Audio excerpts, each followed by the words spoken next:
The whole principle is that you must live within your means. This has been my message to the people of Kenya. For maybe 12 years, we've been running 8-9% fiscal deficit, which means you're spending money that you're not collecting. And you keep, digging a bigger hole to fill the other one all the time. And now we have a debt that is heading towards unsustainable. So when I came into office, I told everybody, tighten up your belts. I am not going to preside over a bankrupt country. I am not going to preside over a country that is in debt distress. We have to cut our spending, and there is no free lunch. And we have to think of what we need to do two fundamental things. Reduce, we cannot spend what we don't have. And number two, if we look at our peers, and Kenyans have been socialized to believe that they pay the highest taxes. But empirical data shows Kenya as of last year, our tax as a percentage of our revenues was 14%. Our peers in the continent is on average between 22 and 25%, which means we are way below, our taxes are way below those of our peers, And I'm not comparing ourselves with OECD countries. Countries like France are at 45%. Others are higher. So I persuaded, and I made a case to the people of Kenya that we must begin to enhance our revenue. Because if we are a serious state, we must be able to enhance our taxes. So my drive is to push Kenya. Possibly this year we will be at 16% from 14%. I want in my term, God willing, to leave it at between 20 and 22%. It's going to be difficult. I have a lot of explaining to do. People will complain, but I know finally they will appreciate that the money we go to borrow from the World Bank is savings of other countries. We have to begin to live within our means. And then secondly, is to reduce largesse. People travel first class, when it is completely unnecessary. People do, things that, and so when I called, by the way, I sat here with heads of ministries, departments, agencies, and I told them, look, from our data, we can do with 30% less of our recurrent expenditure. And you know what? Everybody has gone and cut their recurrent expenditure by 30%, and nobody is complaining. What does that tell you? That there was wastage. There was a place you could cut and still be able to manage to do things. So we are straightening up things. I am very proud of what we have managed to achieve. The one thing we have done is that we have pulled the country from the brink of debt distress.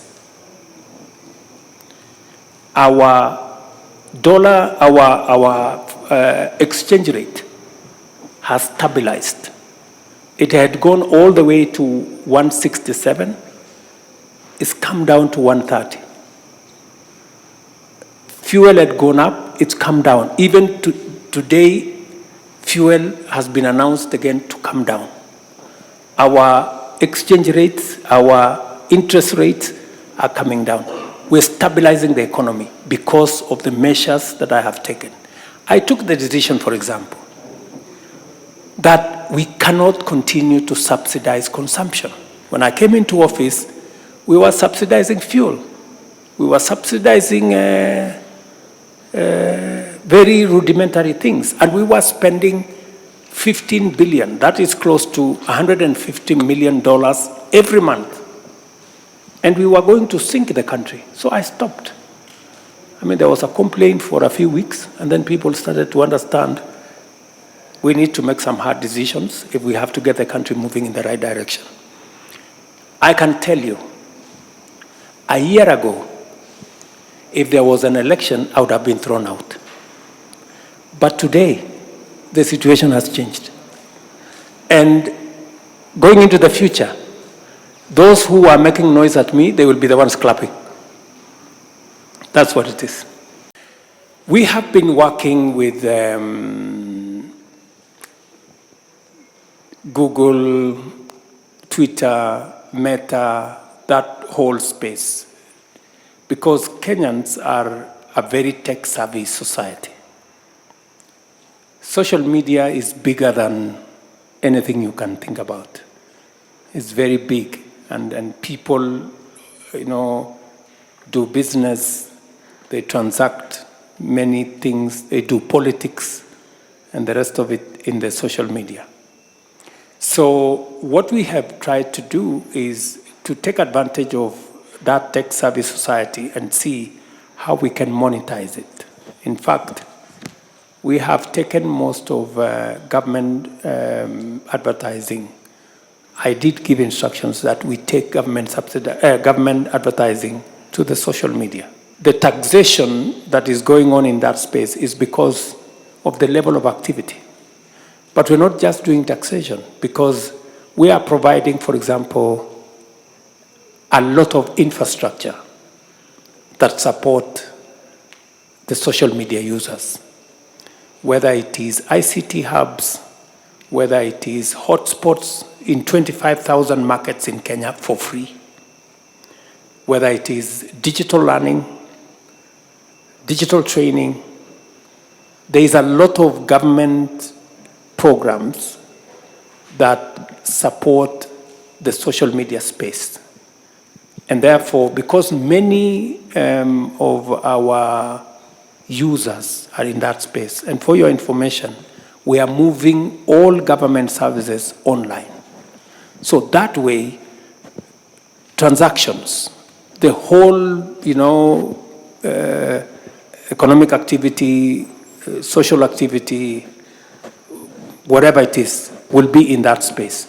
And we need to take advantage of the presence of people in that space and see how to monetize for those who are doing business, monetize for those who are in the creative industry or creative space, and see how all that falls into place. We spend 30% of our budget on education. So it's a very important sector. And why do we spend that amount of money? Number one, we have a young population. And if you have a young population, the most important aspect is to make sure that they are in school, they get a correct training, they get a correct knowledge.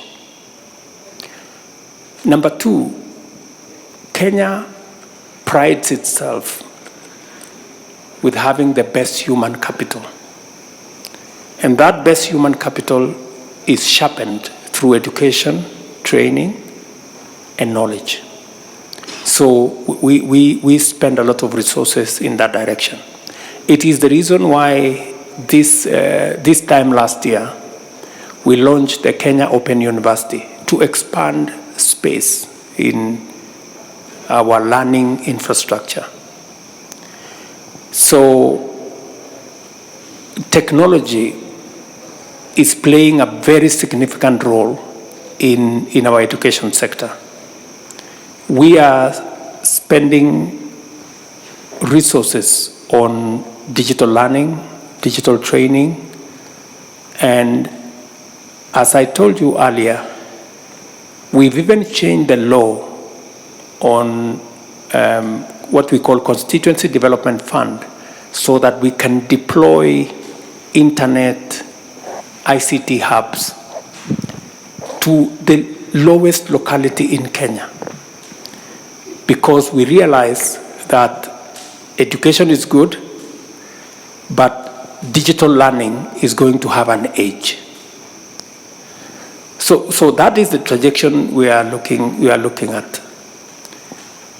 I know you have said something about retaining our human capital. That's very important to us. But you know, we have a youth bulge. And sometimes we have more human capital that we are ready to share. So as part of a strategy, we are signing 19 bilateral labor agreements. I think the last one that we were working on is with Germany, because they need our human capital. They are saying, can we share your human capital? And because we live in a global village, you know, we don't mind sharing our human capital with others. So long as it is properly structured, because I think as opposed to migration that is sometimes giving us a challenge in other areas, structured migration is a win-win for those countries that require human capital, labor, and those countries that have labor in excess.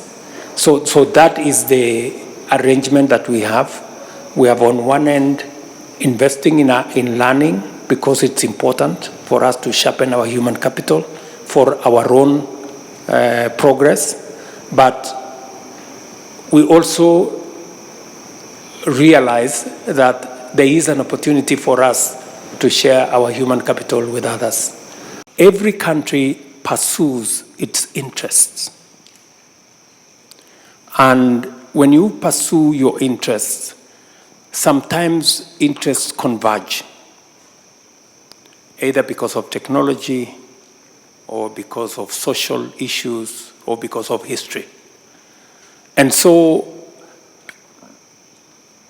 just like you had Meg say 3 years ago, her biggest space was in China. I don't know if she was still running eBay, whether that would still be the case, or she would be thinking differently. So it's the case. You know, we live in a very dynamic world, and progressively you have to look at what are the national interests. Where is technology going? How are your national interests aligned? There are values we believe in, for example, as a country. We are a proudly democratic country. We believe in the rule of law. We believe in government that has checks and balances. These are values that we share with many countries and we pursue. We also have economic interests. We have social interests. We have cultural ties.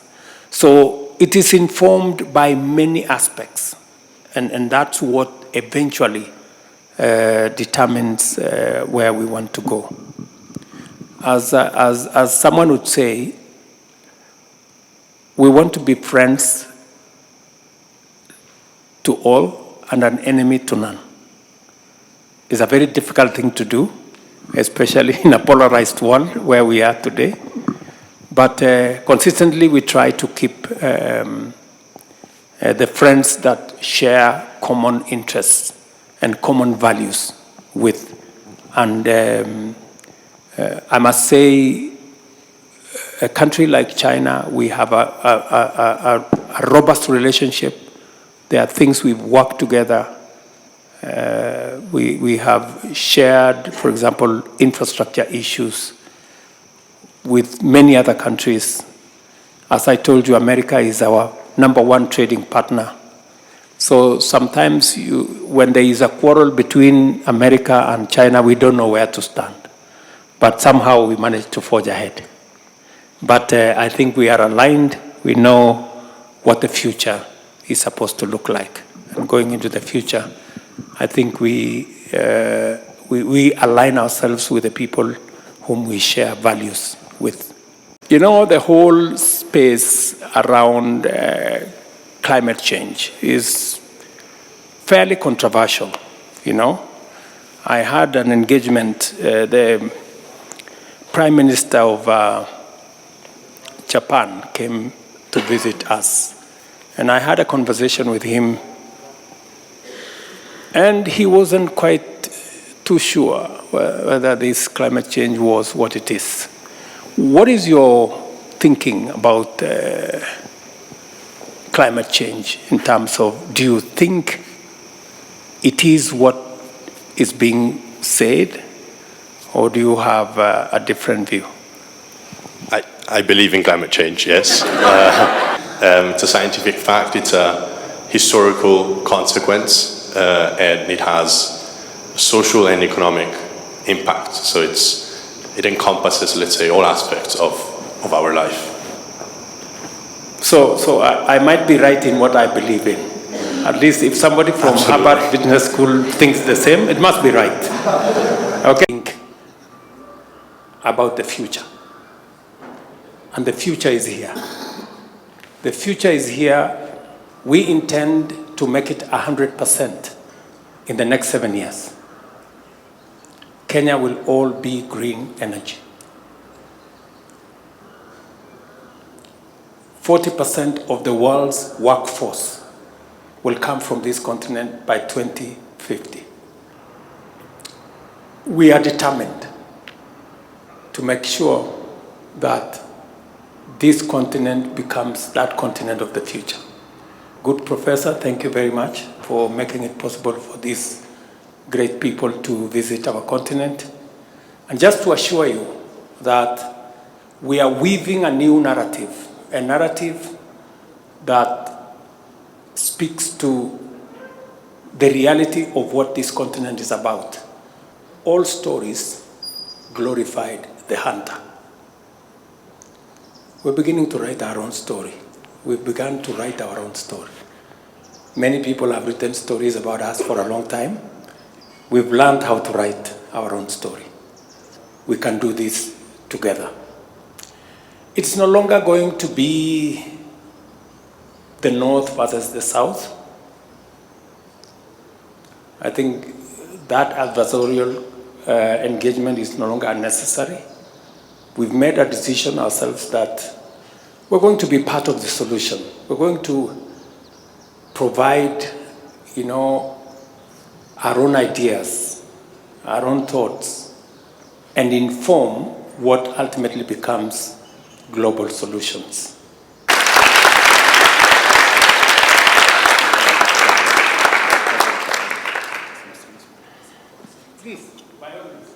And my mission was to bring Harvard into Africa and to bring Africa into Harvard.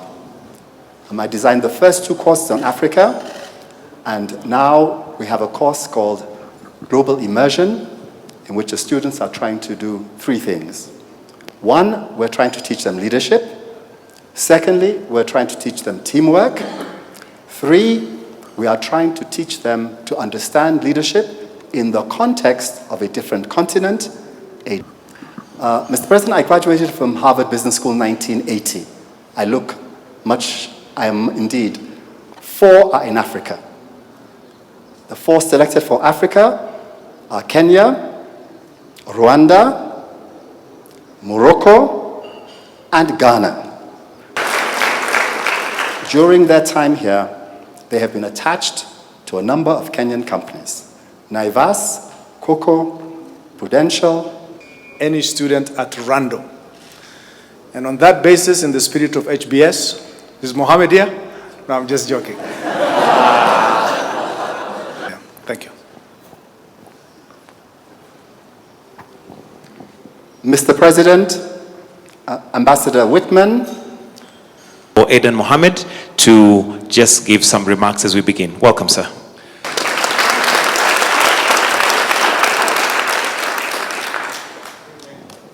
Okay.